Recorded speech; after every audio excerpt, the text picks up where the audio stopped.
Olá, pessoal. Então, estamos aqui na nossa 7ª live. Desta vez tem um caráter especial, que é a nossa primeira live, assim, técnica da área de meio ambiente, né, que envolve a questão de ecologia. Estamos nos propondo a falar hoje sobre os aspectos ecológicos da pandemia nas relações homem-natureza. E aí, então, convidamos uma coleção de professores, colegas, técnicos no assunto, né, da área de ecologia para participar conosco dessa brincadeira. E aí, quero fazer um agradecimento especial a todos que aceitaram este convite, a esse desafio da gente falar nesse momento que vivemos numa situação de distanciamento social, com flexibilizações, umas mais, outras menos, consequências disso, mas quero fazer também um agradecimento muito especial ao colega Magela, que nos conhecemos lá no Congresso de Ecologia do Brasil, e de lá para cá a gente vem trocando figurinha, vem aí conversando, participamos os dois da Sociedade, né, de Ecologia do Brasil, e queremos desenvolver melhor essas ideias e também lembrar que a pandemia tem efeitos ecológicos bastante significativos. Então, por favor, Magela, te apresenta para o pessoal e, na sequência, a gente vai escutando os demais colegas. Bom, boa noite a todos. Mais uma vez, um prazer falar com você, Marcelo. E dessa vez o prazer é maior ainda em compartilhar esse momento aí com grandes amigos, grandes figuras que eu respeito muito, tenho maior carinho por eles e maior respeito pelo trabalho de todos eles, né? Obrigado aí por aceitar o convite. Eu acho que o tema é extremamente importante e relevante nesse momento, né? Embora as questões sanitárias e econômicas estão bem evidentes, mas eu acho que nós temos grandes problemas ecológicos já enfrentando e a enfrentar no futuro. Então, eu acho que nós vamos ter condições aqui de fazer uma reflexão sobre isso e eu espero que possamos manter a ideia da conservação da natureza acesa, mesmo durante esses períodos de crise. Extremamente importante, né? A Sociedade Internacional de Biologia da Conservação tem alertado para isso, para o afastamento, para as preocupações que nós vamos ter agora e principalmente após a pandemia. Bom, eu não me apresentei, eu sou Magela, sou professor do Instituto Federal Sudeste de Minas Gerais, membro da Sociedade de Ecologia do Brasil e um grande fã de todo mundo aí. Obrigado, depois a gente fala mais. Seu microfone está desligado, seu microfone. Marcelo? Tá. Beleza, obrigado, Magela. Então, uma próxima rodada dos colegas que estão participando, por favor, professor Kleber. Boa tarde, ou já é boa noite, né, a todos. Muito obrigado, Marcelo, pelo convite para participar nessa live com vocês. Agradeço também o Magela por ter lembrado meu nome. Uma honra estar aqui na presença também do professor Cláudio, do professor Fabrício, que são pessoas que a gente já conhece do meio e que são pessoas muito respeitadas. Então, para nós é um prazer estar nessa live com vocês e vamos em frente. Muito obrigado pela oportunidade. Marcelo, só uma dúvida, eu acessei o Facebook, você tem certeza que está rodando lá no Facebook? Está rodando na página do Facebook, na página do professor Marcelo Dutra. Sei, Marcelo Dutra 1, 2 ou 3, porque as pessoas estão procurando. Então, é que esse é o meu timeline, na página, o pessoal tem que parar a página, aquele link lá, tá rodando na página do Facebook. Eu vou compartilhar agora nos perfis, que aí já fica mais fácil para o pessoal buscar. Tá.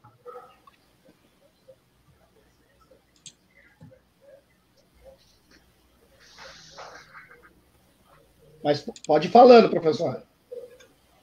Bom, eu passei a bola agora, professor Cláudio e professor Fabrício. Professor Cláudio. Bom, olá, boa noite a todos. Muito obrigado, Marcelo Dutra, por organizar. Eu acho que o tema é de grande interesse para a sociedade e numa companhia tão nobre, de conhecimentos tão importantes, eu espero que a gente consiga esclarecer, ajudar e também levantar outras perguntas, de, por exemplo, por que a gente não cuida melhor da natureza. Eu estou aí à disposição, sou um especialista em áreas protegidas e, no momento, tenho procurado me aprofundar mais sobre relações sociedade e natureza, para entender como a sociedade trata a natureza, como ela percebe, como ela se engaja, não se engaja, e como a natureza pode fazer bem ou faz bem a nós. Obrigado. Ótimo, muito bom. Professor Fabrício, por favor. Bom, boa noite a todos e todas. Agradeço muito o convite, Marcelo, que entrou em contato, Magela, que ajudou a organizar, e os demais colegas que nós esbarramos, né, pessoalmente no último simpósio de Biologia da Conservação, então é muito bom revê-los.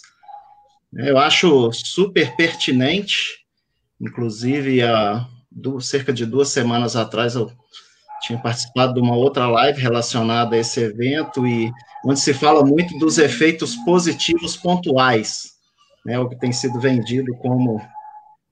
só que temos um pano de fundo aí com várias coisas acontecendo que não são tão legais. Então, eu acho um passo excelente para a gente discutir isso. Eu sou professor do Departamento de Botânica da Universidade Federal de Juiz de Fora, coordeno o Laboratório de Ecologia Vegetal, tenho especialidade em ecologia de florestas, principalmente, né, e na parte de gestão ambiental, e eu acho que vai ser muito interessante, muito saudável nossa conversa. Tá? Agradeço o convite. Bom, a gente teve uma conversa muito rápida, assim, não tivemos um tempo para trocar mais. Eu e Magela, nós nos conhecemos mais tempo, mas os colegas, Cláudio, Kleber, Fabrício, nós ainda não havíamos tido a oportunidade de conversar mais. Né? Eu sou professor de ecologia na Universidade Federal do Rio Grande, no município de Rio Grande, que é vizinho ao município no qual eu resido, eu moro em Pelotas, e nessa universidade eu trabalho em 3 disciplinas, né? Trabalho com a disciplina básica de ecologia, de fundamentos de ecologia, que no caso lá recebe o nome de fundamentos do processo ecológico, dou a disciplina de ecologia de paisagem, né? Na verdade a disciplina na qual eu dedico, tenho um laboratório montado sobre, e ainda dou a disciplina lá para uma disciplina que é final de curso, assim, para a disciplina voltada ao planejamento ambiental. Trabalho diretamente com o curso de gestão ambiental, que pertence ao Instituto de Oceanografia, concurso de oceano, e essas minhas mesmas disciplinas, elas também são oferecidas aos outros cursos da universidade e do Instituto, né, o curso de oceano, o curso de geografia, o curso de biologia. Eventualmente a gente tem alunos, assim, dos outros cursos, mas a matriz, né, vamos dizer assim, onde eu estou com mais frequência lotado participando, é justamente no curso de gestão ambiental.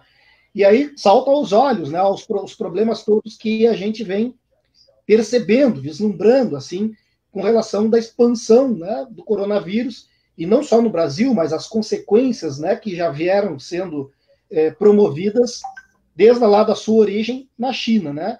E aí preocupa muito a gente ver aqui no Brasil a necessidade, por exemplo, do afastamento de servidores, no caso, né, do IBAMA ou do ICMBio, enfraquecendo ainda mais, primeiro, a atividade da fiscalização, e segundo, né, desguarnecendo assim, as nossas unidades de conservação. Então, eu queria, como um tema assim, de abertura, a gente tentar abordar um pouco essa questão, né?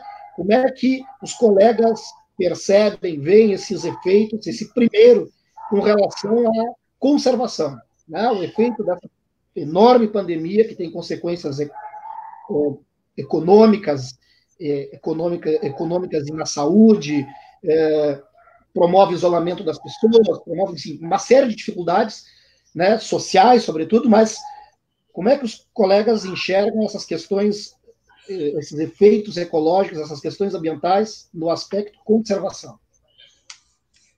Magela, queres abrir a rodada? Bom, posso. Eu acho que o impacto, né, é grande no sentido de que nós esvaziamos, por exemplo, nossos áreas protegidas. Eu acho isso uma preocupação, né, já que aumenta-se a dificuldade de fiscalização e a gente tem visto aí um aumento de atividades ilegais, né, isso é um problema que preocupa, né, e que nós vamos precisar pensar em como agir com isso no seu momento, né, pós-pandemia. Mas tem 2 questões que eu gostaria já de falar, que são 2 preocupações fortes que nós precisamos antever, né? Primeiro, eu acho que após a pandemia nós vamos ter uma grande pressão sobre os recursos naturais, né? Por conta dessa necessidade de resgate econômico, né? Isso já aconteceu em outros momentos na história da sociedade e acho que nós vamos sofrer bastante com isso, né? A necessidade de se resgatar economicamente municípios, estados, países, certamente vai aumentar a pressão sobre os recursos naturais. E um outro problema que eu vislumbro, que na verdade a gente vislumbra, né, uma preocupação da própria Sociedade Internacional de Biologia de Conservação, que é uma possível dificuldade que nós teremos de financiamento de projetos, inclusive projetos de pesquisa e de conservação, já que o dinheiro certamente vai ser muito destinado a esse resgate econômico que é, obviamente, necessário. Mas acho que, por outro lado, é a grande oportunidade que a gente tem de tentar encontrar uma nova relação com a natureza, né? Uma nova relação em que se busque, né, essa harmonia entre desenvolvimento econômico e conservação. Então, acho que a gente está aprendendo bastante. A gente tem acompanhado aqui diariamente a evolução e a dispersão do vírus, como ele chega em algumas regiões e como isso tem afetado o dia a dia das pessoas. Mas a gente aposta muito numa nova sociedade, com um novo comportamento e, sobretudo, com um respeito maior com a natureza. Legal. Cláudio, gostaria, já que trabalha com conservação? Olha, Marcelo, eu acho que a situação é grave, é gravíssima. Eu não me lembro de uma situação pior do que essa. A gente olha muito para a Amazônia, às vezes olha menos para os outros biomas, infelizmente, mas a Amazônia é o conjunto de ecossistemas mais importante do mundo, só isso. Então merece um olhar com atenção. E o ano passado chamou a atenção do mundo as queimas na Amazônia, que na verdade foram associadas com queimas na Bolívia, no Bosque Tiquitano, no próprio Pantanal, no Chaco, etc. Mas a previsão desse ano é uma situação ainda pior. Nós temos, além de menos presença física de fiscais, de agentes ambientais do ICMBio e do IBAMA em campo, nós temos um estímulo por autoridades, por políticos, no sentido de que podem invadir, podem roubar madeira, podem retirar minério, podem desmatar, que isso de alguma forma vai ser perdoado aí à frente. E os dados que nós temos atualmente, sobretudo do INPE, do Amazon, mas também dados do IPAM, análises que o IPAM faz nesses dados básicos do INPE e do Amazon, mostram que o desmatamento cresceu muito do ano passado para esse, e o ano passado já foi alto. Então, o que nós estamos vendo com certeza, e quando eu falo com os meus ex-colegas do Instituto Chico Mendes, colegas da época que eu fui presidente, fui diretor do ICMBio, eles dizem claramente que há uma perseguição, há uma dificuldade. E, recentemente, semana passada e essa, nós vemos nas notícias uma série de demissões em função de fiscais do IBAMA que estavam fazendo o seu trabalho de fiscalizar. Isso nos traz uma questão que é: por que a Polícia Federal tem que ser respeitada e ter uma autonomia, e os órgãos ambientais, que também exercem esse papel de polícia, mas uma polícia administrativa, e tem um papel de controlar e fiscalizar com independência, eles não têm essa mesma necessidade de autonomia? Eu acho que tem. Eu acho que é chegada a hora de discutirmos a necessidade de pensarmos nos órgãos ambientais e nos órgãos gestores de áreas protegidas como órgãos de Estado, de benefício à sociedade, e que tem que estar menos sujeito, não é fora do campo executivo da política, é menos sujeito a essa política partidária, parecido como são as agências. Acho que há um outro lado, que é o lado de uma expectativa talvez positiva, porque as pessoas estão sentindo, nesse isolamento, elas estão sentindo falta do contato com a natureza. Mas eu queria explorar esse tema mais para frente. Obrigado. Beleza. Fabrício, como é que vislumbras isso? Bom, eu tenho buscado ter um panorama em escala global, né? Eu tenho muita preocupação com a Amazônia, mas eu tenho buscado algumas informações em escala global e me preocupa muito, principalmente países como a Índia e em vários países africanos, onde a conservação depende quase que exclusivamente do turismo. Você não tem um suporte financeiro do governo para que isso aconteça, né? E, além disso, a fragilidade social em alguns desses países, que estão numa linha abaixo de pobreza em relação a nós, né, tem levado a um êxodo das populações de trabalhadores urbanos para áreas rurais, e num cenário de extrema pobreza, num cenário onde pequenas degradações se amontoam e se tornam grandes degradações, pressão de caça, pressão de corte para combustível, para lenha, uma série de recursos. Isso tem acontecido em vários locais onde a epidemia tem começado a atingir seu ponto de corrida, né? Essa curva. Então, me preocupa muito isso. Com relação a Brasil, uma coisa que me chama muita atenção, eu até comentei há 2 semanas atrás, é que a fragilização é veemente. Os nossos colegas, todos nós aqui temos colegas, alunos, ex-alunos, que são de órgãos de meio ambiente, né? O sucateamento, a fragilização, a pressão econômica, a pressão política em cima, né, para que se alivie, para que haja uma frouxidão da legislação, mas nós também temos uma pressão tecnológica em cima disso, que é o que mais me assusta nesse momento, que tem a ver com a mineração, principalmente em áreas indígenas, né, que é para mineração de recursos que são usados em tecnologia, principalmente metais raros. Isso não tem sido colocado em discussão. Então, esse conjunto de fatores, né, me preocupa.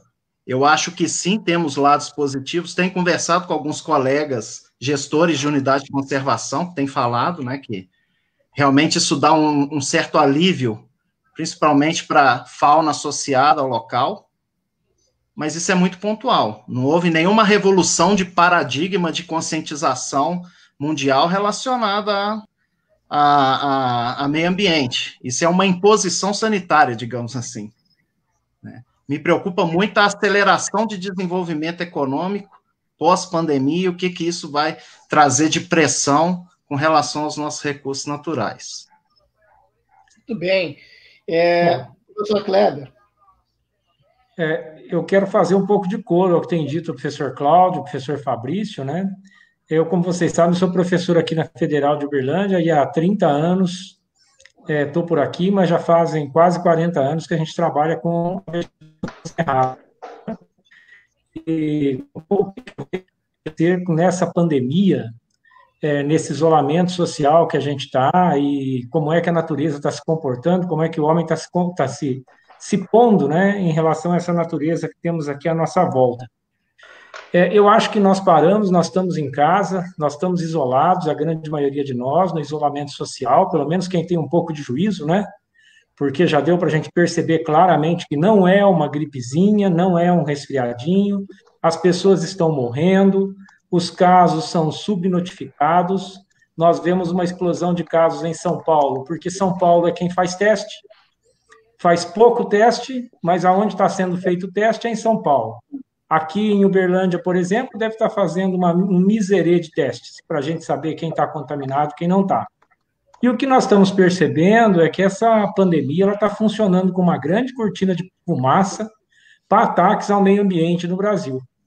Todo dia a gente abre aí e a gente vê, enquanto nós estamos não distraídos, né, enquanto nós estamos apavorados com essa pandemia e com a insensatez dos nossos governantes, né, que cada dia é uma loucura, que você não sabe que vírus você acode, se você acode o vírus da pandemia ou o vírus da política louca que existe no Brasil, né? A gente vê o Ministério do Meio Ambiente, que o professor Cláudio conhece muito bem, fez um excelente papel lá dentro, se não me engano, trabalhou na época da Marina Silva também, teve uma grande integração. a gente vê os ataques que estão sendo feitos na Amazônia, no Pantanal, na Mata Atlântica. Eles estão atacando a Mata Atlântica, querendo liberar especulação imobiliária na Mata Atlântica. E aqui no Cerrado, então, é trator que passa. Aqui é trator que passa e em 20 anos nós não teremos mais Cerrado. O que não virá pasto vai ser fragmento em alguma fazenda que foi preservado, as cidades avançando, e acreditem vocês, os ricos, o pessoal mais rico, utilizando de áreas de cerrado, áreas de vereda, para chamar de área de preservação ambiental do condomínio, onde nós temos as nascentes, né, gente?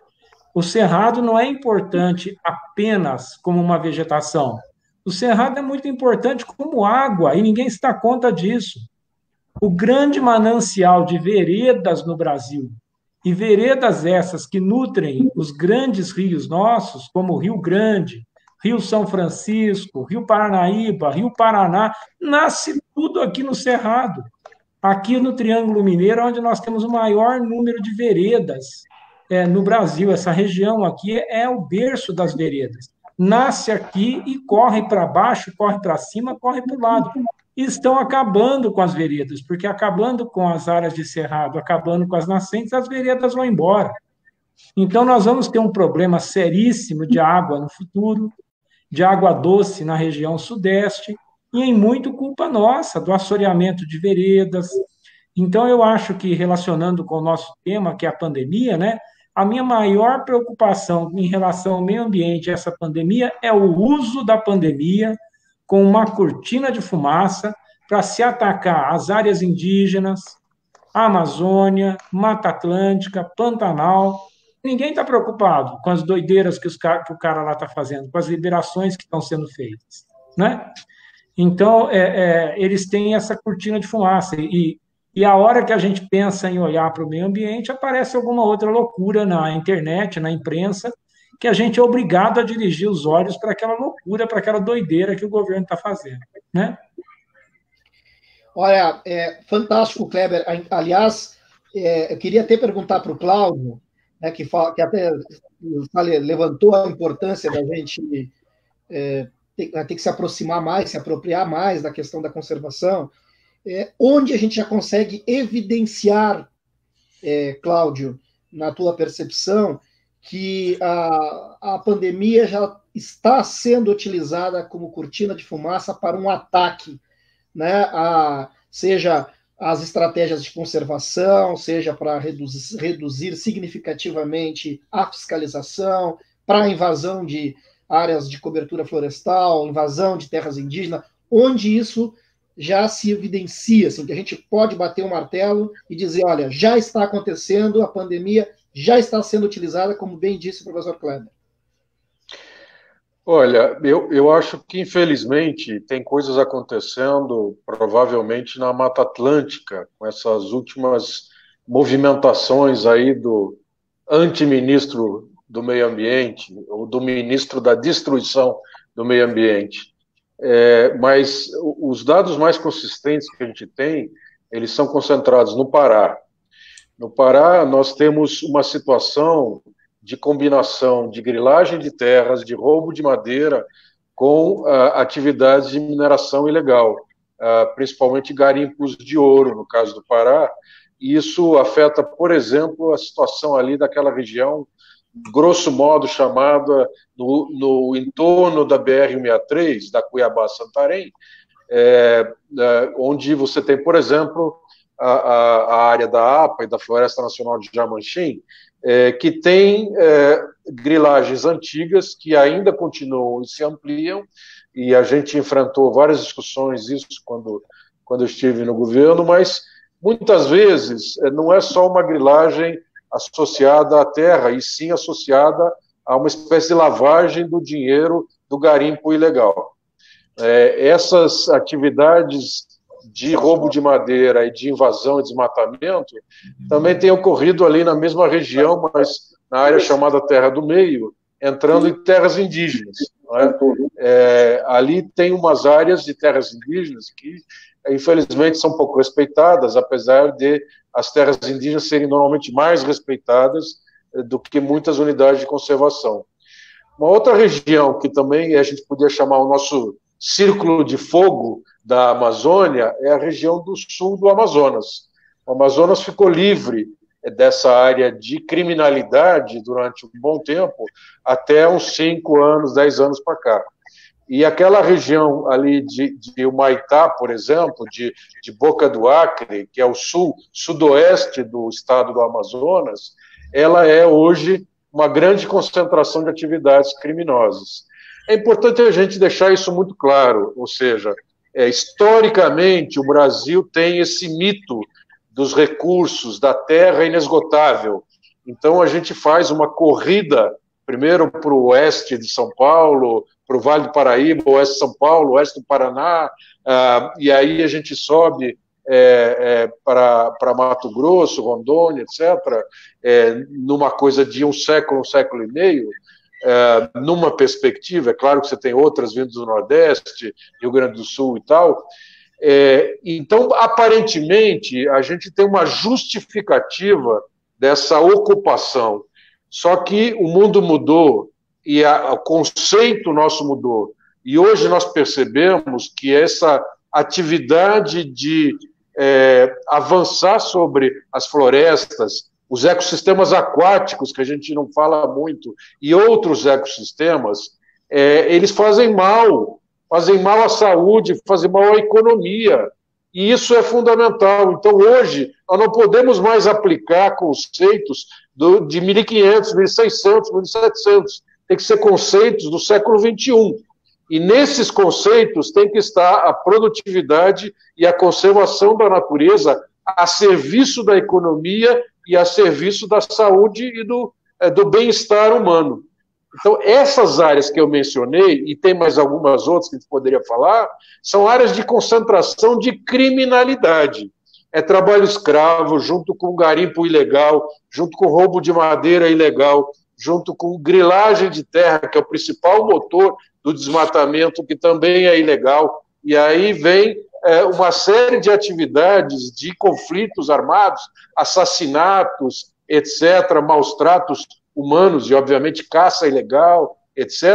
Então, é um núcleo, é um conjunto de criminalidade. Não estamos falando contra a atividade da mineração legal ou da agricultura legal, que também tem lá seus problemas. Nesse caso, nós estamos falando contra as atividades ilegais. E é o cúmulo que existam autoridades e políticos que defendam atividades ilegais. Só pode ser porque, de alguma forma, eles se beneficiam disso. Claro. Fabrício, por favor, nos dê uma luz assim com relação a esses aspectos levantados aí pelo Cláudio. E aí também gostaria que tu tentasse estender isso para os efeitos dessa pandemia e essa cortina, lá bem como colocou o Kleber, em relação à FUNAI, né? Quer dizer, a FUNAI também, a sua atividade, o seu manejo de proteção das áreas indígenas, isso com toda certeza vem sendo afetado também. E as orientações não têm sido boas em relação à FUNAI, né? Tá. Não, muito bom. Primeiro eu queria só pegar um ponto do que o Cláudio falou, que eu costumo comentar com a moçada lá nos cursos de graduação de pós, que é fundamental. É sermos pessoas do século XXI. Nós temos um aparato político atualmente que nós só temos pessoas do século XX e alguns do século XIX e XVIII. Nós temos que ter uma mentalidade de século XXI. Não adianta, as nossas exportações, nós somos produtores de commodities. Nós temos que ter uma mentalidade do século XXI. Isso é fato. Essa, para mim, é a principal mudança de paradigma como sociedade. Agora, eu queria só pegar, fazendo um gancho, daqui a pouco eu entro um pouquinho na FUNAI, sobre essa questão da degradação, que isso tem tudo a ver com a política atual. Eu vou só ler para vocês aqui rapidinho uma notícia que eu tirei há 3 semanas atrás de um site que eu recebi, que eu estava minerando informações, né? Olha só, há um mês, representantes do Ministério de Minas e Energia participaram do Brazilian Mining Day, no Canadá, e se comprometeram a promover avanços regulatórios, legais e ambientais para tornar o setor mais atraente no Brasil. com ênfase na mineração em terras indígenas. Cabe lembrar que mais de 40% do território da Amazônia está na área geológica do pré-cambriano, que apresentam grandes potencialidades para os depósitos minerais de ferro, manganês, cobre, alumínio, zinco, níquel, cromo, titânio, fosfato, bauxita, ouro, platina, paládio, entre outros. Então, nós estamos numa das áreas mais importantes em termos mundiais de mineração. E essa pressão atual sobre a FUNAI é uma pressão política, é justamente para fragilizar isso, né, que é uma pena, é lamentável, porque para nós que somos conservacionistas, nós enxergamos essas grandes áreas, né, que entram dentro do SNUC como as principais frentes de proteção na Amazônia. Nós até temos reservas biológicas, RESEX, mas nós sabemos das dificuldades. Nós tínhamos um aluno aqui que fez mestrado com a gente na UFJF, e o cara era responsável pelo Parque do Guaporé, mais de 1 milhão de hectares, a equipe era ele mais 2.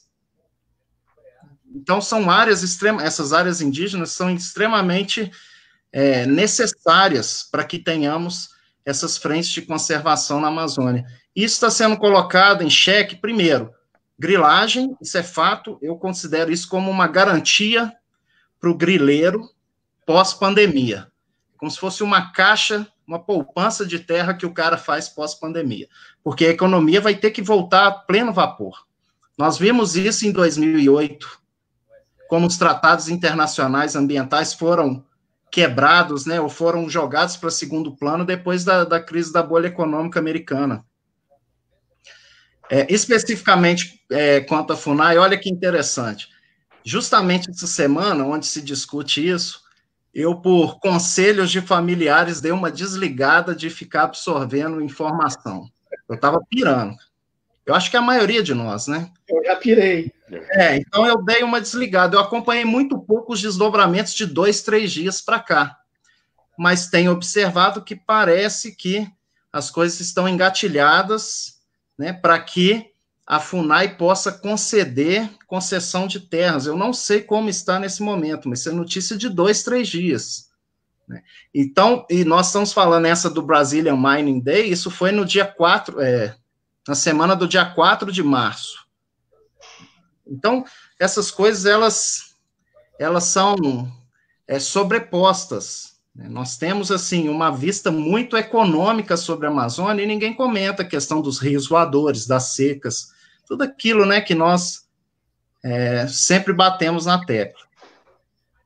Tá? Mas, só para fechar, eu vejo com muito risco as políticas que estão sendo desenvolvidas, né, com relação ao que se tem debatido sobre FUNAI, sobre reservas indígenas, principalmente sobre essa nova junta, digamos assim, né, responsável pela gestão da Amazônia, que para mim ainda não ficou muito claro como funciona. E até é suspeito que a FUNAI vai acabar sendo utilizada como um instrumento aí para facilitar algumas atividades. Magela, por favor, nos coloque para a gente fechar essa questão com relação aos efeitos sobre a conservação, e se tu tem alguma ideia assim em cima das terras indígenas, né, e do aspecto da mineração. Então, eu acho que foi colocado muito bem a questão da nova sociedade do século XXI. Né? Isso passa necessariamente por gestores também do século XXI, o que é muito difícil, né? Se a gente pegar quem está no executivo, legislativo, com alguma exceção, são pessoas que estão lá desde o século XX, né? E essas pessoas não conseguem entender essa nossa necessária nova relação com a natureza, né? Que passa claramente pelo respeito às áreas protegidas, incluindo aí as terras indígenas, ao respeito às culturas locais, às tradições, né? Isso é o nosso grande desafio. Como fazer com que os gestores do século XX percebam a necessária mudança de hábito em relação a como eles enxergam essa nossa proximidade, a nossa relação com a natureza. Isso é difícil, porque, embora a gente possa avançar em alguns momentos na legislação ambiental, retroagir em outros, né, como o Executivo trata essa legislação, claramente ainda é uma visão ultrapassada de subjugar a natureza, ou de pensar na natureza apenas como recurso, e não pensar na natureza como patrimônio.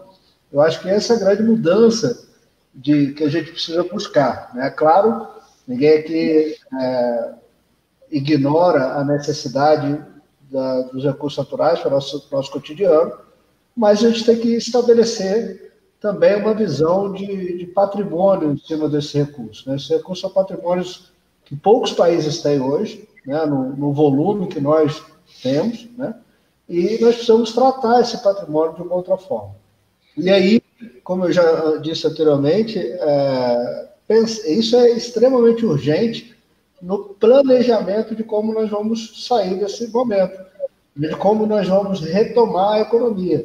Não adianta nada, a gente tem visto aí cenas de fauna circulando mais livremente, né, o ar mais puro em alguns locais, mas são questões pontuais, né, que certamente não vai ser a lógica se nós não mudarmos o modo de desenvolvimento econômico que a gente praticou até hoje. Beleza. Só para tentar trazer um pouco da minha região aqui eu estou inserido no Pampa, né? Estou no sul do estado, na planície costeira, ao lado da Lagoa dos Patos, então próximo da Lagoa Mirim, na margem do canal São Gonçalo, né? Canal de comunicação entre essas duas grandes lagoas, para quem olha lá no mapa do Rio Grande do Sul, e nessa região na qual eu me encontro, né, por exemplo, o Pampa, por si, ele já sofreu transformações das mais diversas, né? Quer dizer, a questão do avanço econômico, num primeiro momento, por conta do gado, o gado, enquanto criação em campo nativo, tem lá os seus benefícios e mantém a cobertura original. O problema é que o agronegócio avança, né, numa velocidade maior do que a necessidade do conservar, e acaba que o que a gente veio a ter depois foram rodadas de campos cultivados, pastagens, substituição do hábitat de campo nativo e perda dessa diversidade de áreas abertas enorme. Então, o Pampa depois sofreu com algumas áreas de cultivo, vem o ciclo do cultivo de árvores, né?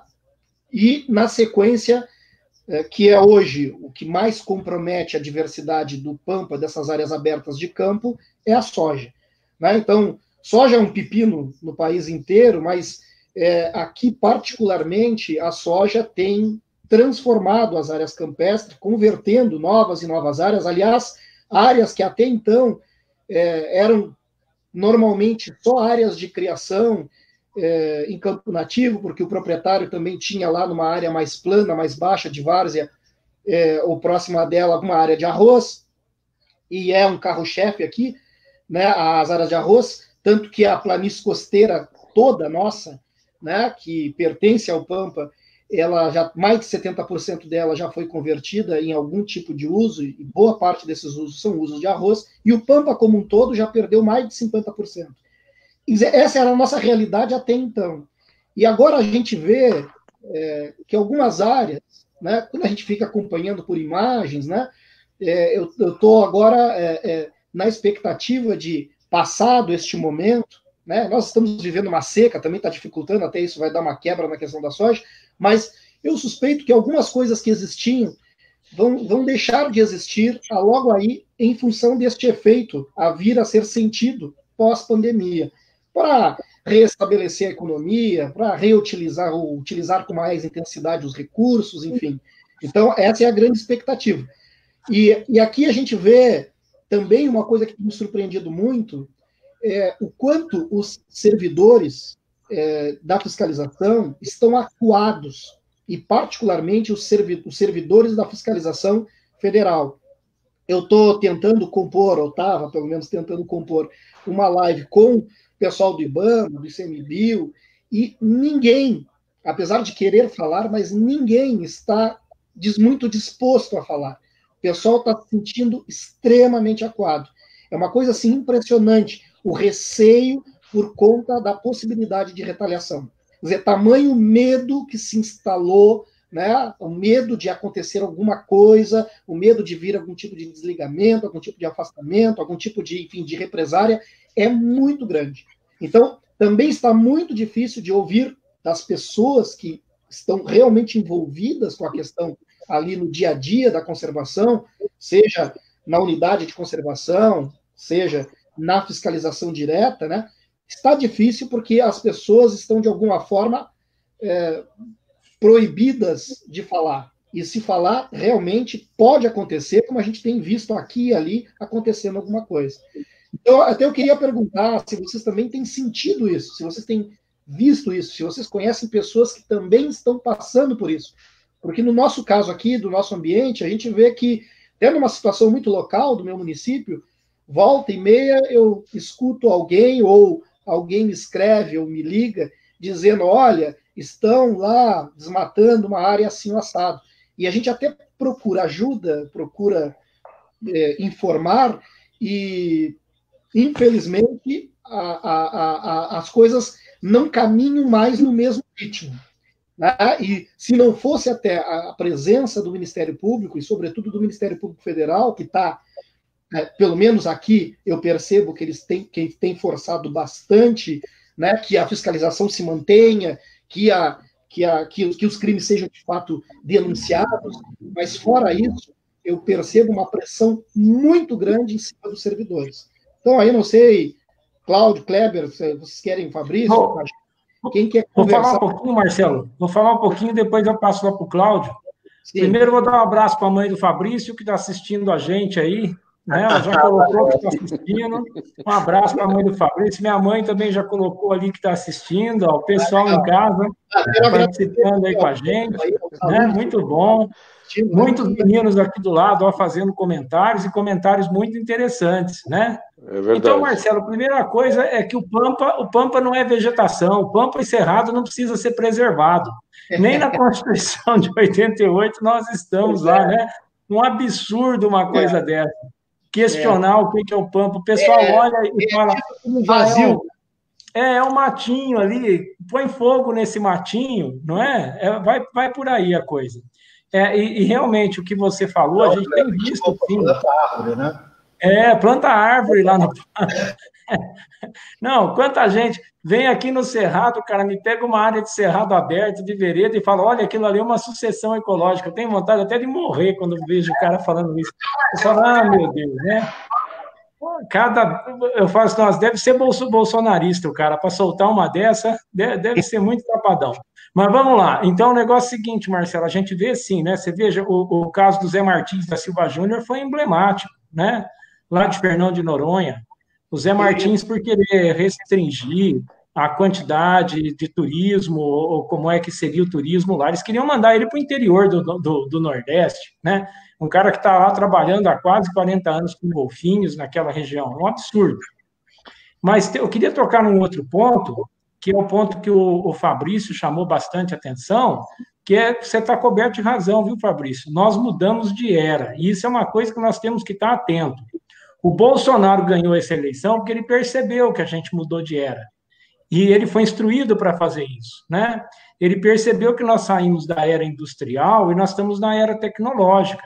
Só que nós continuamos atuando na política, atuando no ensino, atuando na ciência, como se a gente ainda estivesse na era industrial, no século passado. O mundo caminhou rapidamente para a globalização. Essa globalização veio avassaladora. Esse vírus é um exemplo claro de um efeito de globalização, né? Tem duas coisas envolvidas nesse vírus. Primeiro, a globalização, que ele caminhou mais rápido que notícia de internet, né?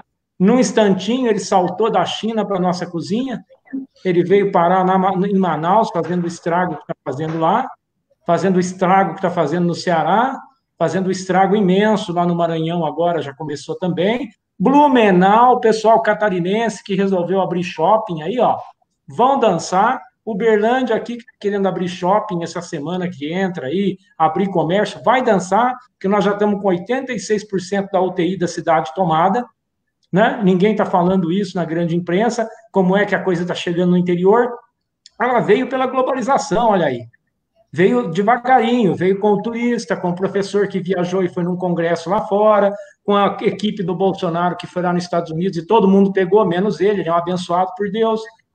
Aí vieram com tudo isso e disseminou da classe alta para a classe baixa. Agora está chegando na classe baixa, agora está chegando no interior, agora que vai explodir a coisa. Então tem esse negócio da globalização envolvida na pandemia, e a pandemia é um resultado da agressão do homem ao meio ambiente. Há mais de 20 anos tem pesquisador chinês falando que o vírus ia pular de morcego para algum outro animal e desse outro animal para a espécie humana, e mais dia, menos dia, a gente já tem um vírus grande espalhado por aqui. O Obama, antes de sair do governo, o Obama deu uma palestra antes de sair do governo, vocês acham que ele não tinha informação do CDC? Dizendo que era questão de 5 a 10 anos a gente tem uma grande pandemia espalhada aí pelo planeta. E teremos outras. Outro dia eu gravei um vídeo, coloquei lá no Ciência que nós fazemos, que é o site de divulgação que a gente está trabalhando em cima para tentar levar a ciência mais perto do povo comum, da população, falando na língua que um povo entende. Não pode ser nessa nossa língua rebuscada, cheia de termos técnicos, com eloquência. Nós temos que falar no chão da fábrica. Nós temos que ir lá usando a internet, usando o WhatsApp, para o povo nos entender. O que está acontecendo? Outro dia eu gravei um live lá mostrando para o pessoal no Cerrado. Olha aqui, ó. Estão entrando aqui, estão fazendo um condomínio aqui do lado, colocaram do lado do Cerrado 3.500 casas do Minha Casa Minha Vida, sem fazer nada pelo meio ambiente. A Caixa foi lá, colocou as 3.500 casas lá, não teve ressarcimento ambiental nenhum, não teve nenhuma área de proteção ambiental, nem nada. Aí o que acontece? Eu mostrei para o pessoal nesse vídeo, o pernilongo que está ali, no Cerrado, que nunca viu um homem pela frente, esse pernilongo que está acostumado a pegar macaco, pegar rato, pegar uma paca que está ali no meio, ele vai ter que sugar outra coisa. Se não tem o macaco, se não tem a capivara, se não tem a paca, ele vai sugar o quê? Ele vai sugar o mamífero mais perto que ele encontrar, que somos nós. Então, nós devemos ter aí milhares, milhões de vírus que nós não conhecemos, esparramados pelo Cerrado, pela Mata Atlântica, pelas savanas africanas, pelo que resta ainda de floresta na Índia, né? Pelo descongelamento das geleiras no Ártico e no Antártico, sabe-se lá Deus o que vai vir desse descongelamento. Tem vírus ali, tem bactéria ali, né? O que vai virar esse planeta daqui para frente? Então, eu vejo esses dois processos. A agressão do homem ao meio ambiente desencadeando esses processos, a globalização que veio e a nossa não adaptação. Nós temos que nos ater que nós, cientistas, precisamos agir rápido. Puxa, nós aqui entendemos de tecnologia e um maluco aí que está dominando o WhatsApp, nós temos que transferir o nosso conhecimento para o WhatsApp. Nós temos que transferir o que o Marcelo está fazendo hoje, o nosso conhecimento para o Facebook. Nós temos que fazer isso chegar no povo comum, né? No povo que está no ônibus, que ele abra um WhatsApp, entenda lá o que o professor Cláudio está falando, por que é importante preservar a Amazônia, o que ele viu acontecer, o que o Fabrício falou, por que estão matando os índios, por que não pode perder os índios, o congresso maravilhoso que o Magela organizou lá em Barbacena, mostrando para a gente lá o que tem que acontecer, que caminho a gente vai seguir. Então, é muito importante a gente fazer isso, a gente caminhar para essa relação de proximidade com a população, né?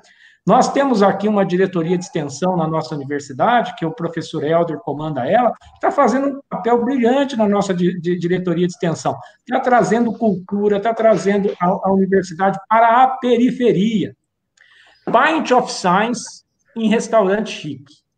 Isso não interessa, é a gente falando para nós mesmos. Nós temos que fazer Pint of Science no boteco, entendeu? Pint of Science na periferia, Pint of Science no templo evangélico. É lá que nós temos que fazer o Pint of Science. Pint of Science evangélico, né? Vamos lá, levar lá no templo, vamos levar lá na igreja católica, vamos lá no candomblé, vamos onde o povo está. Se a gente continuar dentro da universidade, bom, vamos perder o caminho da globalização e da revolução tecnológica. Mas já falei demais. Tá bem, mas muito obrigado, Cláudio. Voltaremos. Cláudio. Obrigado. Olha, de fato, eu acho que esse último tema ele é muito candente. Pegando a pergunta do Marcelo Dutra, eu diria que sim, há repressão. Pessoas que são servidores do ICMBio, amigos, e que apareceram no passado compartilhando alguma mensagem ou uma imagem comigo no Facebook, são chamados no gabinete da presidência do ICMBio para perguntar o que eles estão fazendo comigo, porque, afinal, eu fui parte de um governo anterior, de tudo isso que está aí, etc, etc. Quando as atividades ocorrem sem chamar a atenção do ministro e do presidente da República, elas ainda podem caminhar. Essas de fiscalização, nós temos vários casos. Ficou evidente esse agora recente do IBAMA no Pará, porque terra indígena, porque saiu na televisão, no programa de domingo à noite, etc. Mas nós temos o caso da reserva extrativista Chico Mendes, que o ministro do Meio Ambiente foi lá e se reuniu, não com a equipe do ICMBio, mas com aqueles que desmatam e ocupam ilegalmente a Resex. Dizem que a Resex é muito desmatada. De fato, ela é muito desmatada porque chega a muito mais de 5%, quase 10%. Isso é horrível, não podia ter nem 1%.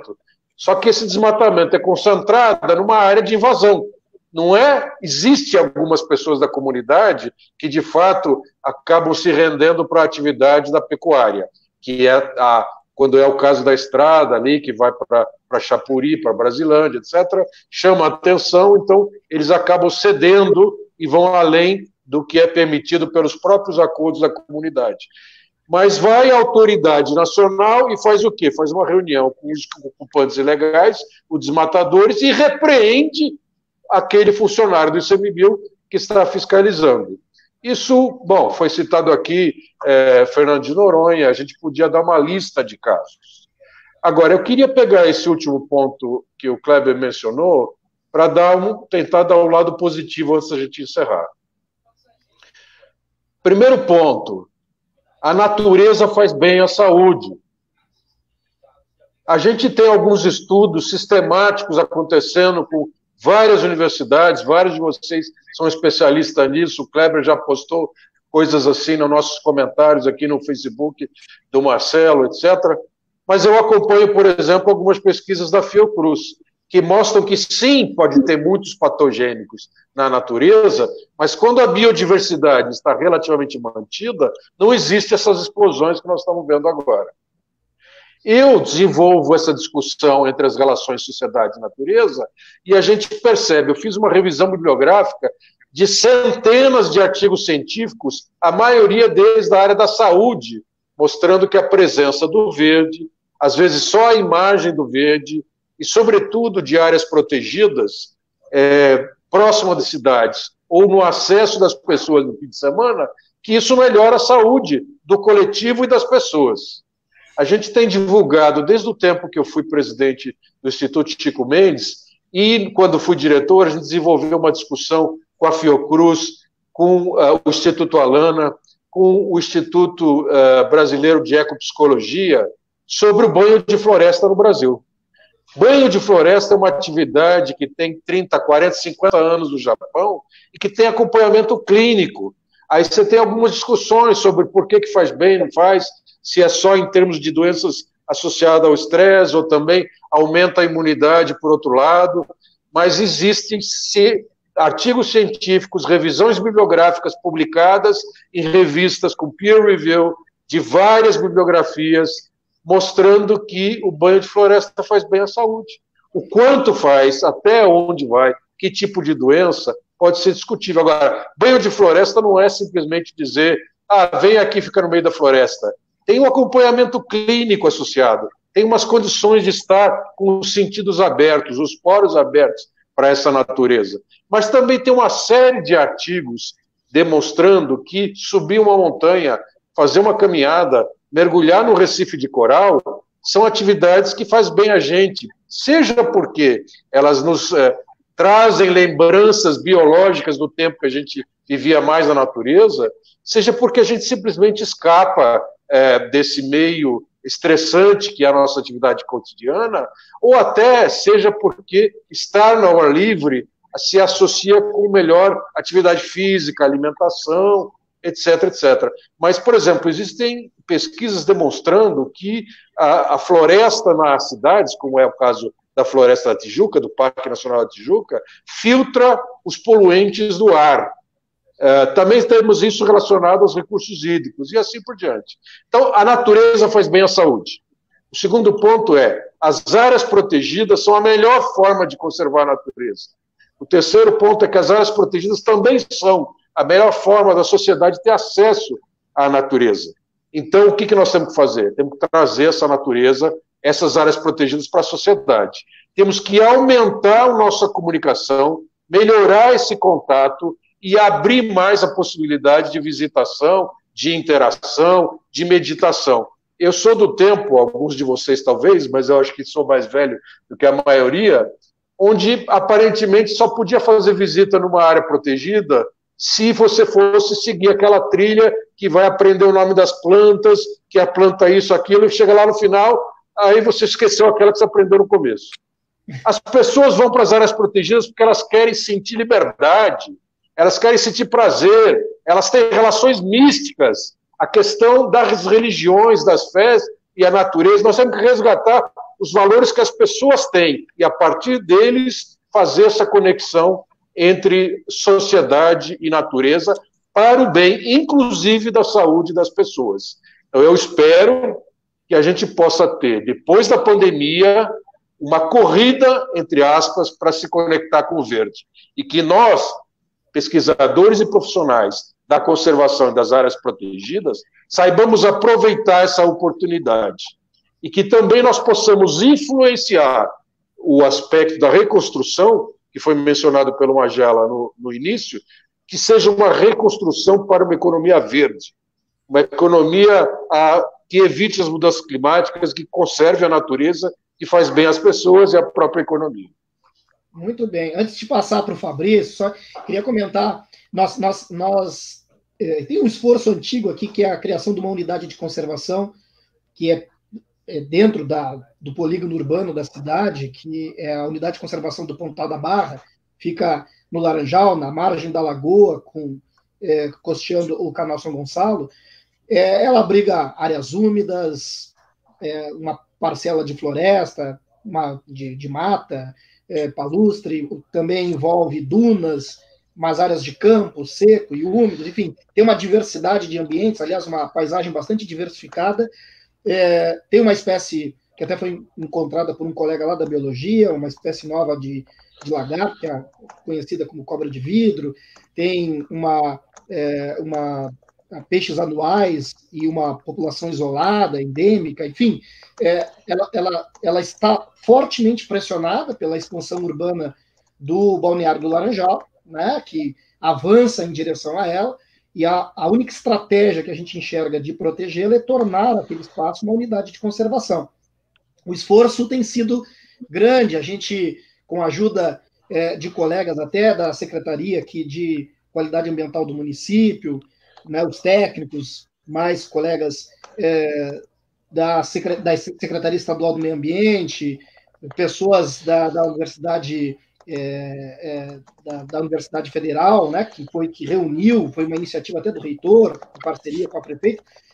Fizemos, então, assim, o levantamento técnico, reunimos todos os critérios necessários para a criação dessa unidade, que deu origem a um livro, enfim, que nós, publicamos ano passado, mas, desde então, a gente vive nessa expectativa dessa unidade ser criada, e até agora não foi. Mas o interessante é que uma das nossas justificativas, entre várias, mas uma delas é justamente o que o Cláudio colocou, né, que o meio ambiente faz bem, que estar próximo, né, de uma unidade de conservação é algo saudável, algo importante. Então, tem uma relação estreita com a saúde, que até a própria qualidade, né, ou valorização do bairro, né, do Laranjal, do Balneário do Laranjal, seria maior se essa unidade de conservação fosse criada, já que um dos apelos econômicos aqui da cidade de Pelotas é justamente o turismo e o turismo de praia.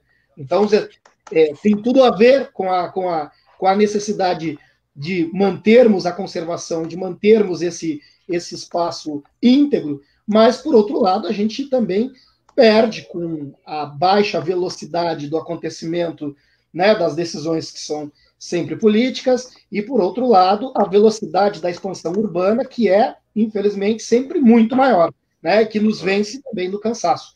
Por favor, Fabrício. Bom, temos material aqui para umas 3 horas de live, né? Certamente. É para ser bem sintético. Em 2 partes, a questão das fragilidades, né, que a gente estava comentando, do sistema do Executivo de Meio Ambiente, com relação à divulgação científica. Bom, com relação a fragilidades, talvez a maioria que esteja nos assistindo nunca tenha experimentado o que é trabalhar num órgão de meio ambiente. A pressão é enorme, eu trabalhei durante 2 anos e convivo com muita gente que continua dentro desses órgãos, tanto na fiscalização, quanto no licenciamento, quanto na gestão de áreas. As ameaças são constantes, a pressão, tanto em termos políticos, quanto em termos do judiciário é muito grande, Ministério Público em cima, você tem que ter uma lisura, né? Você tem que ser muito honesto para trabalhar. E aí, a ameaça hoje que eu enxergo a esses órgãos não é só com relação à ameaça direta, não. Nós temos uma série de coisas acontecendo que vão minando esses órgãos. Não renovação do quadro, impedimento de concurso. Nenhum funcionário que trabalhe nesse meio terá independência se não for concursado, se não puder dizer não. Meu primeiro dia de trabalho como concursado, o subsuperintendente, o Sidney, na época que eu trabalhava, falava, olha, você está aqui para dizer não, saiba dizer não. Então, se você não tiver segurança para executar, e é o mesmo que está acontecendo hoje com a Polícia Federal, essa é a questão, se você não tiver segurança para dizer não e fazer o trabalho, não faz sentido. Essa falta de concurso entope os órgãos de extra-quadros de contratado. Esses caras não falam não. Se eles falarem não, eles vão para a rua. Nós vimos isso acontecendo na Bacia de Petróleo de Campos. Várias pessoas que eram do órgão saíam para prefeituras, etc., diziam não, eram demitidos. Segunda coisa, corte de recursos. Normalmente, esses funcionários, eles têm seus salários escalonados, não recebem direito. Os fundos, né, como temos menos multas e menos processo de licenciamento por frouxidão, flexibilização da legislação, os fundos, né, são menores, então não tem recurso para injetar. O que aparece nesse cenário? Vamos privatizar ou vamos melhorar a capilaridade, né, das empresas dentro dessas áreas. Então, isso vai minando o processo. E o último, a influência política. Isso aí é fato, o Cláudio falou de forma esplêndida, o Kleber comentou também. A influência política está na nossa cara, isso está acontecendo e nunca aconteceu dessa maneira, pelo menos com quem eu convivo de longa data. E nós vivenciamos algumas coisas, por exemplo, no início desse ano eu fiquei muito triste ao saber que o órgão que eu trabalhava, pessoas com 20 anos de experiência, o cara que era meu chefe de setor, foi exonerado por moeda de troca política, nada contra, mas entrou evangélico no lugar, porque era da igreja que apoiava o candidato da época. Olha o investimento, 20 anos de investimento na formação do cara, e o cara ele é exonerado. Então, é esse tipo de coisa que não vem de notícia de jornal, que a gente não sabe, isso fragiliza totalmente. A qualificação dessa pessoa é perdida. E aí interesses espúrios entram na jogada. Isso está acontecendo em todos os locais, para todos os lados. Bom, com relação à divulgação científica, antes um comentário em cima do que o Cláudio falou. Até bem pouco tempo atrás, talvez uns 10, 12 anos atrás, eu era muito, mas muito fã das áreas de proteção integral como museus de biodiversidade. Eu achava isso super necessário. Mais de um tempo para cá, principalmente lecionando, eu vi o quanto que essas nossas áreas abertas ao público são fundamentais. Elas transcendem qualquer live, qualquer palestra que você... Nada substitui a sensação da pessoa lidar com a educação ambiental na área. Eu tiro aqui por mim, eu vou bastante, tem muita proximidade com o pessoal do Parque de Ibitipoca. Clarice, abração aí para você. Tamo junto. Comunidade do Ibitipoca, firme aí, que depende disso, mas nada substitui isso. Então, nós precisamos ter um fortalecimento, sim, desse tipo de política. Fazendo um gancho com divulgação científica, eu me lembrei esses dias, eu discuti num grupo, eu tenho um grupo de amigos que nos formamos, né, os Osmar Queimados, a galera da década de 90, que está junto até hoje, então já atuaram em várias áreas, e a gente estava discutindo isso. Alguns são professores de IFE, outros são de empresas de consultoria ambiental. Como levar essa divulgação científica?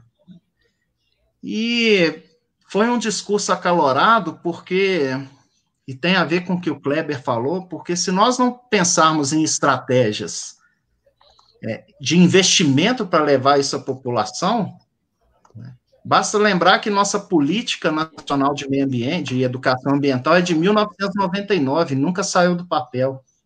Então, nós já temos uma base dessa. Então, se nós não levarmos isso, no meu ponto de vista, para 2 lugares, TV aberta e igreja, por mais que você fale, tem a live do cantor sertanejo lá, teve 4 milhões o cara enchendo a cara, 4 milhões de pessoas assistindo. Isso não é sensibilização em massa. As nossas lives não são de sensibilização em massa, a gente tem que levar isso para a massa. E a massa assiste TV aberta e igreja. Como fazer? Não sei. E aí é uma outra coisa, que nós somos muito cobrados e às vezes até de forma provocativa. Você é pesquisador e não investe em divulgação. Nós aqui temos uma pró-reitoria de extensão que é fantástica, talvez seja uma das melhores do Brasil, já ganhou prêmios, ajuda muito, mas não é suficiente se nós não tivermos uma coesão de cursos de comunicação social, jornalismo, estratégias de marketing, vendendo uma questão de retorno econômico, porque não adianta você também querer que o cara faça aquilo por consciência e por amor. Convenhamos, sejamos realistas. Tem que ter um retorno econômico, ou alguma remuneração para uma atividade disso. Isso tem que estar na pauta. Então, alguém da economia, isso tem que ser uma estratégia de divulgação. É como eu enxergo, porque às vezes fica muito nas nossas costas, você é obrigado a divulgar suas coisas.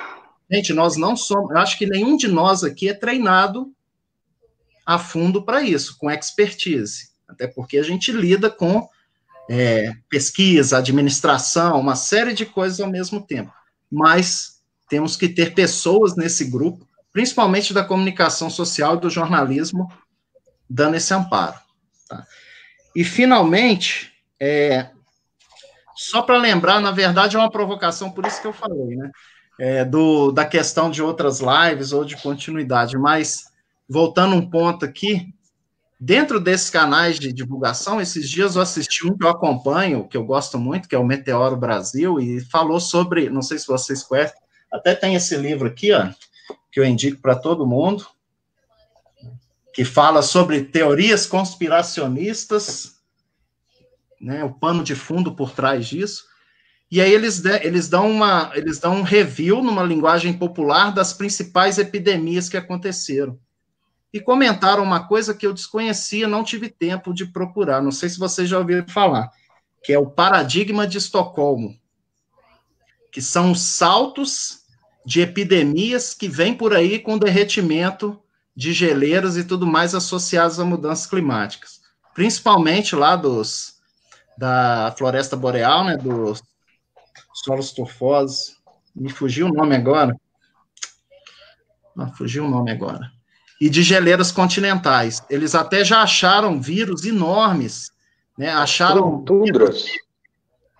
Tundras, mas... daqui a pouco eu lembro. Então, já tem uma série de registros, inclusive de nossos ancestrais, que nessa transição para o Holoceno foram congelados, né, de vírus que poderiam vir a impactar a nossa espécie no futuro com esse derretimento, né, e com esses saltos com essa diminuição da biodiversidade, né, esses saltos para nós seria mais... Até comento uma coisa interessante que eu achei fantástico, só para fechar, eles comentando, na Malásia, na década de 90, as pessoas começaram a criar muitos porcos e plantar muitas mangueiras para sombrear, e os porcos comiam as mangas. Aí o que aconteceu? Os morcegos vieram para essas mangueiras, começaram a urinar e defecar, os porcos comiam isso, e a população daqueles vilarejos começou a se contaminar e a taxa de mortalidade era superior a 50%. Então, o vírus não teve tempo de disseminar tão rápido, porque a mortalidade era muito rápida, diferente do coronavírus. Então, esses saltos, eles tendem a acontecer das maneiras mais inimagináveis, e é muito difícil a gente controlar isso. Uma próxima epidemia é questão de anos, principalmente com as alterações climáticas. Ah, legal. Aliás, no plano das visões assim e conspirações, tem um vídeo, uma palestra do Bill Gates de 2015, em que ele coloca, né? Alguém já deve ter visto isso, que ele coloca que lá o Ebola, por exemplo, é pouquíssimo eficiente porque ele mata muito rápido, a pessoa fica tão ruim que não circula.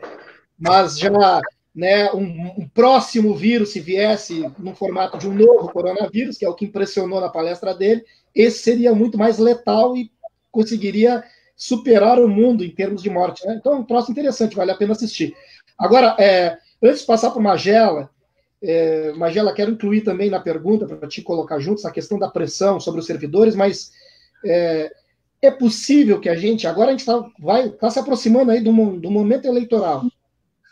É possível que a ciência, que pessoas da área da ciência possam influenciar, vamos dizer assim, a política e possam também, vamos dizer, de alguma forma, estimular a influência positiva da política na conservação ou nos cuidados, nas práticas de aproximação maior das pessoas da natureza.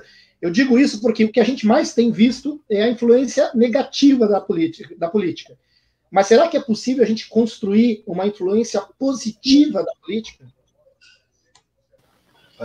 Primeiro, eu me lembrei aqui que eu pertenço a uma ONG chamada Grupo Brasil Verde, que nasceu em 1995, e logo no início nosso papel era esse, difundir conhecimento e tal. E a gente já deu palestra em bar, em igreja, isso lá na década de 90. Pena que hoje em dia não dá mais para fazer essas coisas, mas eu acho que é isso mesmo, é importante. Esse tema da comunicação tem sido recorrente nos congressos, né? O Cláudio deve lembrar no congresso de unidade de conservação, que nós tivemos o cineasta lá, como é que chama? Que eu lembro que ficou sério por aquela frase, né? Ah, ninguém quer saber dos seus sapos, né? Do sapinho, Esqueci o nome. Ele falou isso, porque a gente realmente não quer saber da sociedade, nós nos comunicamos mal com a sociedade. Mas eu queria também dizer que essa coisa da política, né, é um grande desafio por várias razões. Primeiro porque somos poucos, ou tem poucos que realmente têm tempo ou interesse de se engajar politicamente. Engajar politicamente não significa necessariamente ser candidato a alguma coisa, mas de participar mais ativamente. Porque, no final das contas, esses dois são políticos, né? Eu acho que isso tem que ficar muito claro. A gente produz conhecimento, né? Esse conhecimento circula, às vezes, bastante, mas, no final das contas, as decisões são políticas. E a gente vê qual é, por exemplo, a força da bancada ambientalista no Congresso. Nenhuma, né? Porque não há articulação, porque não há envolvimento. E, curiosamente, no nosso meio, às vezes é mal vista essa coisa do envolvimento político, né? É curioso isso. Tem colegas que acham que não é legal se misturar ou se envolver. Isso é muito ruim, porque, como alguém disse, estava escrito aqui, nós acabamos falando para pares sem força nenhuma. Mas eu acho que o desafio da política é muito grande. Eu vejo que há uma saída mais clara para nós no futuro, que é o mercado, né? Já ficou claro, por exemplo, no início da atual gestão do governo federal, que ele só não avançou mais sobre as questões ambientais porque o mercado reagiu, né? O mercado internacional reagiu. Então, eu acho que essa coisa de buscar se aproximar também, abrindo novas frentes que conciliem a conservação ao desenvolvimento econômico, e aí, né, resgatando um pouco da fala dos colegas, a coisa da proximidade com a natureza, o turismo ecológico talvez seja a grande saída, né? Tornar as nossas áreas protegidas acessíveis, Cláudio, que não adianta abrir, né? Não é só abrir, elas precisam ser acessíveis, né? Elas precisam ser receptivas. E também a gente tem, eu acho que vocês conhecem também, muitos colegas que são resistentes a essa política de abertura das unidades de conservação, né? O que é uma lástima, porque eu sempre defendi, sempre tenho colocado isso, que a ocupação racional é a melhor forma de fiscalização.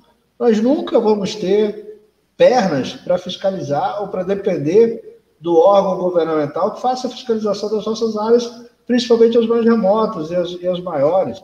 Agora, se você tem ali dentro pesquisadores, se você tem ali dentro turismo responsável, né? Se você tem ali dentro aulas ocorrendo, isso inibe atividades ilegais, né? E, lamentavelmente, muitos gestores de unidade de conservação acabam dificultando essas atividades, né? Por uma razão ou outra. Então, seria muito melhor ocupar essas áreas racionalmente, com turismo, com educação, com pesquisa, o chamado turismo científico, por exemplo, né? Do que deixá-las aí abandonadas numa falsa ilusão de que existem áreas, por exemplo, prístinas, isoladas, onde ninguém chega, ninguém vive, né? As zonas intangíveis, né? São intangíveis para quem? São intangíveis para a gente, mas não são intangíveis para atividades ilegais. Então, é um absurdo pensar nesse isolamento, né? Elas precisam estar abertas e serem receptivas. Essa é a nossa proposta. Agora, de fato, é um momento complicado, né? Porque às vezes o gestor acha, se eu abrir vai me dar mais dor de cabeça de gestão.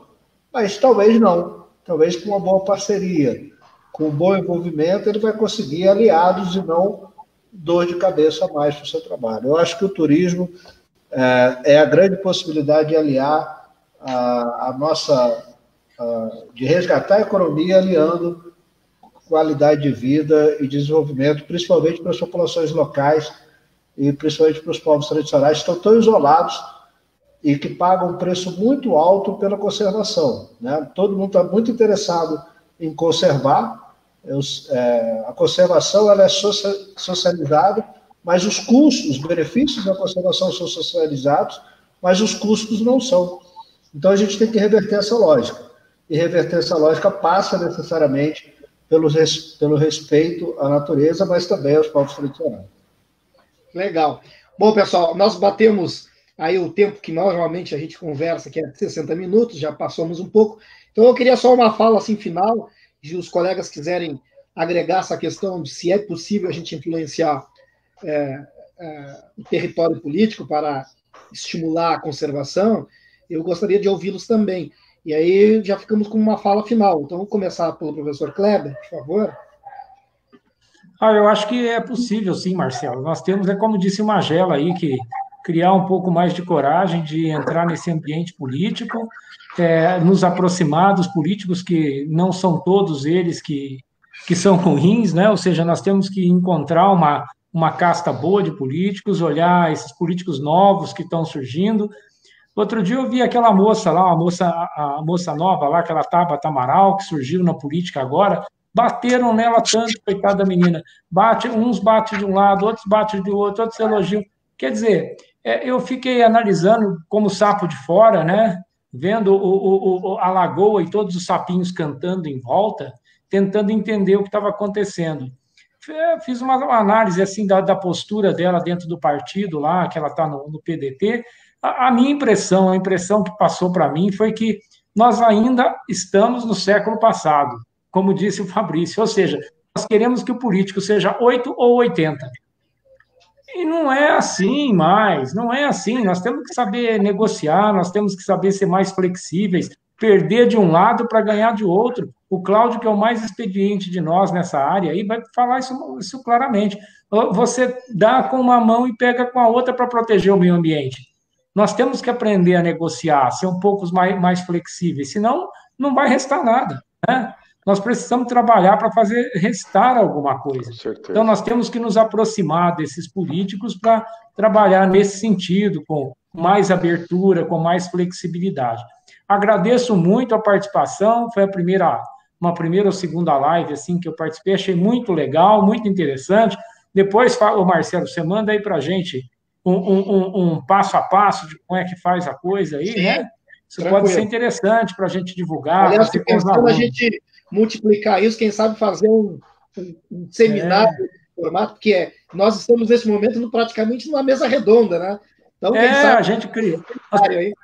Podemos até criar uma página dessas lives, sabe? Um grupo que fazem live de um jeito, de outro, seria muito legal. Convidar os estudantes para falar bastante. Vamos lá, muito obrigado, gente. Prazer e uma honra estar aí na presença de vocês. Eu que agradeço. Por favor, Fabrício, quiser fazer as tuas colocações. Bom, eu agradeço muito, eu anotei várias coisas aqui que aprendi muito com vocês. Excelente, cara, obrigado. Um pouquinho antes, né, eu estava assim, poxa, o que vai sair daí, né? Muito bom, muito legal. E o que é mais importante, né, gerou muita dúvida e indagação para os próximos. Eu tenho recebido de alguns alunos e mais chegados, assim, alguns comentários falando, você é um cara muito realista, cético e traz muito pessimismo para a gente. Então, eu não quero chegar com uma visão pessimista, não, porque todo cientista tem o dever de falar a verdade, né? Pelo menos é o que eu penso. Recentemente eu li um livro que mudou muito a minha forma de enxergar as coisas, de um cara que chama Hans Rosling, que ele foi um médico epidemiologista, ele tem uma fundação que se chama Gapminder, depois vocês entrem, que é fantástico, né? E ele tem várias projeções pegando dados de várias bases do mundo e mostrando que o mundo está ficando melhor. Por mais que a gente só enxergue por trás das lentes pessimistas, né, dos jornais, várias coisas têm ficado melhor, principalmente depois da Segunda Guerra Mundial. Então, hoje o Brasil já está no terceiro quartil de países próximo à China e que tem alta longevidade e income, né, que é renda. Ingresso. Isso. Então, assim, muda muito a nossa maneira de ver as coisas. E, curiosamente, uma das coisas que ele falava, a única coisa que pode vir a abalar isso é uma epidemia, elas estão por aí. Ele participou do Ebola, do primeiro surto, em vários momentos do livro ele comenta, até sugiro para vocês, chama-se Factfulness. É um livro bem, bem conhecido, é de 2019, ele faleceu em 2017. Mas por que eu estou citando isso? Porque é meio que nós vivemos uma corrida, né? Nós temos que deixar para trás essa mentalidade do século XX, né? Essa coisa que a gente vê de perseguições a minorias, isso é uma babaquice, isso é coisa do século XX. Nós temos que mudar a economia integrada ao meio ambiente, a forma de reconhecer as minorias na sociedade, isso tem que ser modificado. E eu concordo plenamente com o Magela. Nós temos que ter mais engajamento. Eu até vejo isso como uma coisa boa. Eu vejo na década de 90, quando eu era aluno, depois no início dos anos 2000, poucos tinham engajamento, poucos entendiam de política. Hoje nós temos uma nação muito mais politizada, para o bem ou para o mal, mas temos. Né? As pessoas se interessam mais por política do que no passado. Isso é uma inclinação. A Alemanha, após a Segunda Guerra Mundial, não foi fácil, todos vocês sabem. Só na década de 90 que, de fato, a sociedade começou a ser integralizada. 40 anos depois. Então, nós temos passos aí a seguir. Mas se a gente parar para pensar, nós temos todos os recursos e a mão de obra fantástica para o país reconstruir depois dessa epidemia. Nós não dependemos de ninguém. Se, porventura, entrasse alguém falando, não, agora nós vamos ser autossuficientes. Nós temos a condição de ser autossuficientes, até tecnologicamente.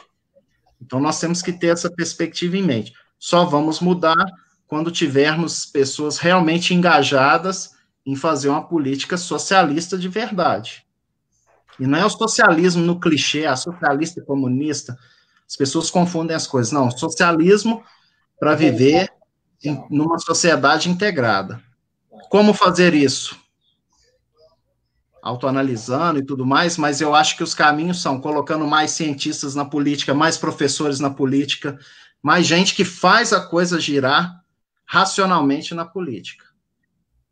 Então, se temos aqui um ar de esperança, passaremos por um momento muito turbulento, pós-pandemia, um mundo em reconstrução economicamente, veremos muitos problemas no meio ambiente, que a gente, voltando à discussão inicial, mas na certeza que se tivermos uma consciência socialista para a reconstrução, é possível, é possível. A pós-guerra mostrou isso, é possível. Várias nações se reconstruíram, mas a gente tem que ingressar no século XXI, não tem jeito. E sempre colocando a ciência como pilar. Eu acho que uma das coisas que mais me incomoda aqui é que todo mundo hoje detém o conhecimento na palma da mão no smartphone, sendo ele bom ou ruim. E isso é péssimo, nós temos que acreditar. Se você tiver com problema de saúde, vá ao médico. Se você tiver um problema ambiental, vá ao cara que se formou nisso. Respeite a ciência, mas é possível termos um futuro. Eu desejo muito isso, tenho 2 filhas, então eu vou lutar por isso. Tenho uma. Também. Cláudio, por favor. Bom, para começar com os agradecimentos, Marcelo Dutra, Magela, Sálvio, muito obrigado por organizar, por lembrar de mim, me convidar e por moderar com perguntas tão instigantes, e também agradecer a Fabrício Carvalho, Kleber Del Claro, juntos os 5 aqui, eu acho que tivemos um conteúdo interessante, e eu vou repetir as palavras do Fabrício, eu aprendi muito ouvindo vocês, mas também lendo os comentários, as provocações e as contribuições, vários comentários muito interessantes, agradeço aí os participantes. Em resposta à pergunta do Dutra, eu acho que os colegas já responderam uma parte. Primeiro, como indivíduos, né? Eu acho que a questão é que o político não devia ser uma profissão separada, mas nós devíamos ser cidadãos, e a questão da cidadania é o espaço da atuação política, cidadãos que se expressam por um tempo através dos canais da política. É óbvio que tem profissionais, tem pessoas, tem colegas, tem líderes que têm um tempo mais largo de política e, em muitos casos, isso é benéfico, mas eu acho que o conceito básico é que a política precisa de professores, de estudantes, de operários, de agricultores, de cientistas, de ambientalistas, de religiosos, etc. Eu acho que, como ciência e como ambientalistas, eu diria, como cientistas e como ambientalistas, eu diria que temos que participar. É importante ter quem nos represente, né? É o sacrifício. Quando tem alguém, nós precisamos estar juntos para apoiar com conteúdo e com atuação também de disseminação das ideias e debate. A outra participação política é aquela dos grupos. Eu acho que talvez isso que foi mencionado, até pelo Kleber e pelo Fabrício também, como associações, como sindicatos, como organizações da sociedade civil, ambientalistas, que o Magela também mencionou. Essas atividades de estar em contato com os políticos, eu acho que não matar, não acabar, não fazer das organizações aparelhos, trampolim para as atividades políticas, mas estar conectados, participar, questionar, apoiar, reivindicar, levar propostas. né? Nesse sentido, as organizações coletivas de ciência e conservação da natureza e desenvolvimento sustentável podem participar. Mas eu queria trazer uma terceira perspectiva nisso, que é o que eu tenho refletido atualmente, por isso que desde 2019 eu tenho aprofundado, com a minha independência desde 2019, aprofundado a questão das relações sociedade e natureza. O que é que faz com que a sociedade tome decisões? Como é que a gente consegue ter criação de algumas unidades de conservação, mas não consegue ter orçamento suficiente para manter essas áreas protegidas? Então, eu acho que existe uma parcela da sociedade que tem que estar informada sobre os assuntos, né? Mas tem que ter uma parcela que é bem menor, mas também significativa, que é ativista, não é? Acho que os movimentos nacionais de saúde e educação são um exemplo mais profundos, mais duradouros e mais amplos do que os ambientalistas e os da ciência, né? E eu acho que, nesse sentido, conectando alguns pontos que foram falados, eu acho que nós tivemos alguns congressos brasileiros excepcionais, mas queria aí mencionar o Seminário de Biologia da Conservação em Barbacena, que trouxe diferentes visões para algumas pessoas, e também liderado pelo Magela. E também mencionar o Congresso Latino-Americano de Áreas Protegidas, que foi dirigido por mim em outubro passado em Lima, que nós juntamos 3.000 pessoas, 3.000 pessoas felizes, e olha, não eram só especialistas, eram gente do setor privado, reservas privadas, comunidades, cientistas, representantes de governo. Tem que ver como os governos locais quiseram participar, fizeram uma declaração no final, porque eles queriam atuar. Não sei se a proposta do Dutra, dessa unidade de conservação municipal, mas existe um renascimento, um questionamento, porque desde a criação do Sistema Nacional de Meio Ambiente e do Sistema Nacional de Unidade de Conservação, a gente foi perdendo o envolvimento dos poderes locais, em vez de crescer, o contrário do que era a estratégia, do que a gente projetou. Então, áreas protegidas de cidades, áreas protegidas privadas, áreas protegidas comunitárias, áreas protegidas relacionadas aos meios urbanos, dentro ou no entorno das cidades, são movimentos que estão crescendo aí, que são importantes. Mas eu queria citar, talvez, um que me parece impressionante e que tem a ver com a história do mercado, do dinheiro e do envolvimento, que são as trilhas de longo percurso. Eu hoje sou voluntário da trilha Transmantiqueira, que na proposta atual vai ter 1.200 quilômetros de extensão, e a gente está conseguindo trazer a abertura dela aqui para Atibaia, que nem exatamente mantiqueira nós somos uma pré-mantiqueira.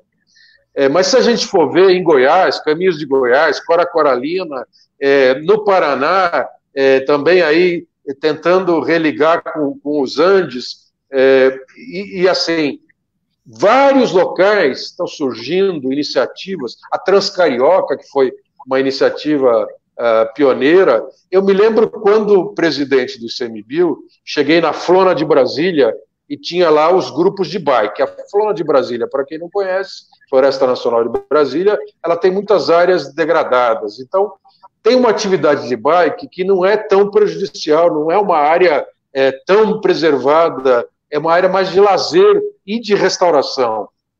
E esses grupos de bike superativos ligados, o que nós fizemos? Nós abrimos a possibilidade dos grupos de bicicleta de ajudarem a compor e a manter as trilhas. Isso gerou uma febre, que daí os caminhantes também quiseram suas trilhas, daí começaram a conectar a Floresta Nacional de Brasília com o Parque Nacional de Brasília, etc. Então, a noção das trilhas de longo percurso é uma noção de lazer, ou seja, fazer a caminhada, e a gente poderia dizer de saúde também, de conexão, de conectividade ecológica, promover a defesa dos corredores ecológicos, que as pessoas não querem andar numa estrada de asfalto, elas querem andar no meio da natureza, em lugares agradáveis, né? E gerar pequenos negócios.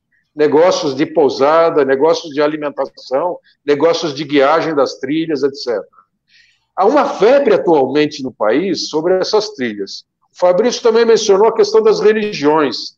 Quando estive no Chico Mendes, a gente promoveu o diálogo com as religiões. Nossa, tinha uma fila de 20, 30 representantes de diferentes denominações religiosas que queriam falar como para eles é importante a natureza. Mas a gente está naquela presunção de que não pode ter religião nos parques nacionais, e o nosso parque nacional mais conhecido tem lá um Bruta Cristo Redentor encravado, e é o símbolo de fato do Brasil lá fora. Não é? Agora, o problema não é ter a religião, é fazer uma política equivocada só em favor de algumas religiões. O problema é abrir-se para as várias religiões e permitir que as pessoas vão para as áreas protegidas e tenham essa sensação de liberdade, de conexão. Então, a política, para mim, fundamental hoje é ampliar a parcela da sociedade que conhece a conservação, que conhece as áreas protegidas, mas ampliar também a parcela da sociedade que é de ativista, que vai fazer proposta, que vai escrever, que vai levar para o ministro, para o presidente do ICMBio, para o deputado, para o senador. Hoje nós temos 2%, 3%, 1% de pessoas fazendo isso. Nós precisamos de 10% da sociedade. Nós precisamos de milhões de pessoas como voluntários. Elas precisam ter possibilidade de conhecer. Os estudantes precisam poder trabalhar como voluntário das áreas protegidas para conhecer como isso funciona. Nós precisamos ter turista para poder conhecer e permitindo que ele não degrade, que ele não prejudique o outro, mas que ele possa atuar no sentido de se envolver, de se conectar e levar isso para sua casa, e depois trazer a família, trazer os amigos. Nós precisamos de 20, 30, 40% da sociedade conhecendo e apoiando o que aqueles 5, 10% vão liderar. Essa, para mim, é a política fundamental de ciência e de conservação da natureza. Obrigado. Legal. Magela, por favor, as considerações finais.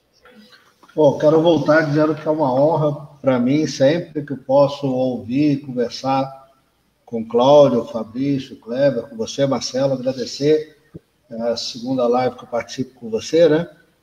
E dizer que da necessidade da gente resgatar não só o nosso contato com a natureza, mas também o nosso diálogo com a sociedade, né? Eu acho que nós estamos num momento ímpar nesse sentido. Todos nós aqui sabemos da gravidade da situação, mas acho que essa situação tem que ser enfrentada com muita lucidez, né? Com decisões muito claras, muito técnicas, e sem grandes sensacionalismo que a gente vê por aí. Essa quantidade de fake news, né? Sempre tentando mostrar o lado pior possível. Eu acho que a gente tem que usar a ciência, né? Nesse sentido, é um grande desafio que a gente tem no mundo onde a sociedade está tão ligada aí às redes sociais, onde tudo é permitido, né? Fala-se o que quiser, mostra-se o que quer mostrar. Então, é um grande desafio que a gente tem. Essa pandemia, para quem é da área sabe que não é novidade, né? Desde lá da década de 90, alguns pesquisadores já apontavam, inclusive, o foco possível dessa pandemia na cidade de Wuhan. Então, a gente nós não nos preocupamos em nos preparar, né? E tomara que a gente agora, vivendo esse momento, possamos estar preparados para o que vem pela frente. Porque se nós continuarmos com essa mesma relação que a gente tem com a natureza, com o mesmo modelo de desenvolvimento econômico, é inevitável que novas pandemias surjam, e a gente sabe muito bem, muito piores do que essa. Então, essa é uma mensagem que eu acho que nós temos que transmitir para a sociedade. Esse momento é ruim, é caótico, mas é também um momento de aprendizado e de preparação para o futuro. Ou nós repensamos esse modelo de convivência e desenvolvimento, ou nós vamos estar sujeitos a novas pandemias cada vez piores.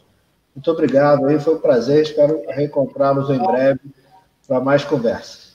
Muito bom. Obrigado, então, Magela, obrigado, professor Kleber, obrigado, Cláudio, obrigado, Fabrício. Foi um prazer, assim, conhecê-los, né, e estar mais uma vez aqui com o Magela, que me ajudou indicando o nome de vocês. Acho que a gente conseguiu reunir aqui um bom material para desenvolver outras lives. Como disse aí o Kleber, quem sabe a gente monta lá uma página voltada a várias lives que estão sendo feitas. Para mim foi assim uma aula, tá? Foi muito bom, foi ótimo ter escutado vocês. Aliás, a gente conseguiu até, acho que, fazer um bate-bola bem legal, assim, que às vezes ali dentro daquele espaço curto de uma mesa redonda a gente não consegue, porque o tempo normalmente é muito limitado. A gente conseguiu aqui falar, estamos já falando assim há 1h39, então foi legal, foi uma experiência muito boa. Espero reencontrá-los novamente, passada essa pandemia, quem sabe fisicamente aí em algum dos eventos. Tá bem? Muito obrigado, prazer mesmo. Ficamos até a próxima. Abraço.